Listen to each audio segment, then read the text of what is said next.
ना बेयो जोबोद मोजां मोनसे इनिशिएटिभ आरो फोरोंगिरिफोरनि ट्रेनिंआनो सबसे गोनां खारन सोलोंथाइनि बेलायाव दा गोदान गोदान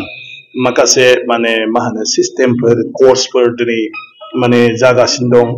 आरो इन्टारनेशनेल लेभेलनि माने एडुकेशन सिस्टेमफ्राबो दिनै जोंनि माने हादोरावबो फैजोबबाय आरो गोबां जायगायावनो आरो बिनि उनाव जेब्ला बायदिसिना कम्पिटिटिभ एग्जाम जायो अब्ला बे स्टेन्डार्डखौ नागिरो अब्ला जोंनि फोरोंगिरिफ्राबो दानिफ्रायनो बेफोरनि सोमोन्दै मोनसे नलेजखौ लानानै जोंनि फरायसा फरायसुलिफोरखौ बे स्टेन्डार्डसिम बोरैहाय जोङो दानिफ्रायनो नलेजखौ होनानै बिसोरखौ प्रिपेयार खालामनो हायो बेखौ जों स्कुल समावनो खालामनांगोन आजिखालि माने आथिखालाव जोबोद गोब्राब जाबाय जे फरायनानै एडमिशन मोननांगौआनो गोब्राब दा नोङो सिइउटि माने एन्ट्रेन्स होआब्ला नोङो डिग्रियाव एडमिशन मोना आरो बेवहाय नों जुदि मेरिट नङाब्ला नोंनि लुबैनाय साबजेक्टआव नों मेजर साबजेक्ट बा बे साबजेक्टखौ फरायनो हाया अब्ला बेसेबां जोङो रोंनांगोन मात्र फरायनाय बेलायाव एडमिशन मोननो थाखायनो बिनि उनाव नोंहा मा जाहैबाय कम्पिटिटिभ एग्जाम आजिखालि थार्ड ग्रेड फोर्थ ग्रेड साख्रिखौबो लकेलि होनो हाला अल आसाम लेभेलावसो स्कुलनि सुखिदारखौब्लाबो दिनैहाय माने इन्टारभिउ फाथियो गतिके अल आसामनि मेरिट गोनां गथ'फोरजों जोंनि माने बर' बिजोंनि फरायसाफ्राबो जुजिफानांगोन बर' बिजोंनि आलदा इन्टारभिउ जाया ओंखायनो बे स्टेन्डार्डआव जों लांनो हानांगोन जेराव कम्पिटिटिभ एग्जामावबो जों बाहागो लानानै थार्ड ग्रेड फोर्थ ग्रेड साख्रिखौबो मोननो हायो बिनि उनाव इउपिएससि एपिएससि आथिखालाव बेफोर बाथ्राफोरखौ जोङो गोसो होआब्ला दिनै जों सोमावसारदों आन्दलन खालामदों नाथाय अफिसार जुदि जोंनि गेजेराव गैयाब्ला बिनि खुंथायखौ नों माबोरै सामलायनो आरो बिनि थाखाय जोंनो प्रिपारेसनखौ नांगौ फरायसा समनिफ्रायनो जों एनकारेज होनांगोन जे नोंसोरो अफिसार जानांगोन अफिसार जानोबा इउपिएससि आनजाद होनांगौब्ला दानिफ्रायनो बे साबजेक्टखौ फरायलांनांगोन एपिएससि होनांगौब्ला दानिफ्रायनो बे साबजेक्टखौ फरायनांगोन बिनि उनाव कचिं अनलाइन कचिं दं बबावबा माने थांनानैबो कचिं लाहैनो हायो बायदिसिना बेफोर बबाव दं आरो बेफोरखौ जुदि नोङो मोननो हायोब्ला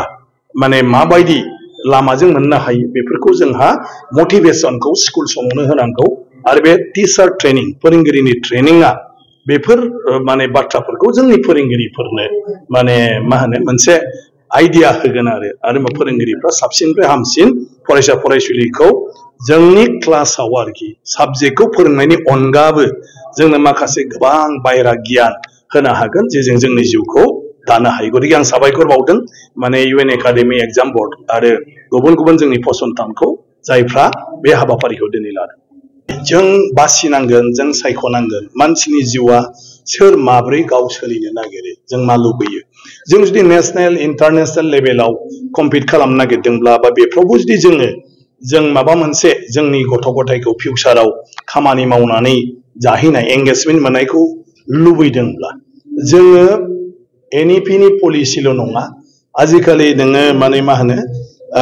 प्राइभेट माखासे बर्डफोर दं इन्टारनेशनेल माखासे कर्सफोरबो दं बे लाइनखौबो जोङो सावरायनांगोन बेफोरखौबो जों नायनांगोन गतिके जोंसो मा लुबैयो जोंनि जिउआव नों दिनै इउपिएससि एपिएससि होनांगौब्ला नोङो इउपिएससि एपिएससि माने प्रिपेयार खालामगोन इउपिएससि एपिएससि प्रिपेयार खालामनांगौबा बेवहाय नोङो माने बिनि रेफारेन्स बिजाबफोरखौ नोङो फरायनांगोन आरो बिनि रेफारेन्स बिजाबफोरखौ फरायनांगौबा स्कुल समनिफ्रायनो जोङो जोंनि फरायसाफोरखौ इंलिशआव एक्सपार्ट जों खालामनांगोन आरोखि बर' मिडियामब्लाबो इंलिश साबजेक्टखौ जों ओरैबायदि गुरुत्व होनांगोन जाहाथे जोंनि फरायसाफ्रा आरो इयुनाव डक्टरानो जा इन्जिनियारानो जा बा इउपिएससि एपिएससि जेरावखि जाया बिसोर जाहाथे माने बेजों सोमोन्दो थानाय माने बायह्रा नलेजनि बिजाबफोरखौबो बिसोर जाहाथे फरायनो हायो आरो होमब्लासो इउपिएससि एपिएससियाव जोङो साक्सेस जानो हागोन ओंखायनो बेवहाय जोंहा गोबां सावरायनांगौ दं जोंनि बेलायाव जों मालाबा सानो बर' हिसाबै थांनानै थाबानो जायो जों मालाबा सानो जायगायावनो थाजोबनांगौ बायरायाव मानो साख्रि मावहैनांगौ आरो बेबायदि जुदि सानलायलायोब्ला आं सानो जिउआ जों जेरैजों गोरोबनानै थायो बेजोंनो गोजोन दं आरो गासिबावबो साइन्टिफिक खिन्थु जों मा जानो लुबैयो माबायदिखौ हास्थायो बेखौ लानानैसो जोंनि सोलोंथाइनि बेबस्थायाबो जोङो जानांगौ गतिके आं सानो बेफोर सरसाया दा जालांबाय थासिगोन खारन सानफ्रोमबोनि जिउआव जोंनो बेफोरखौ नांखागौ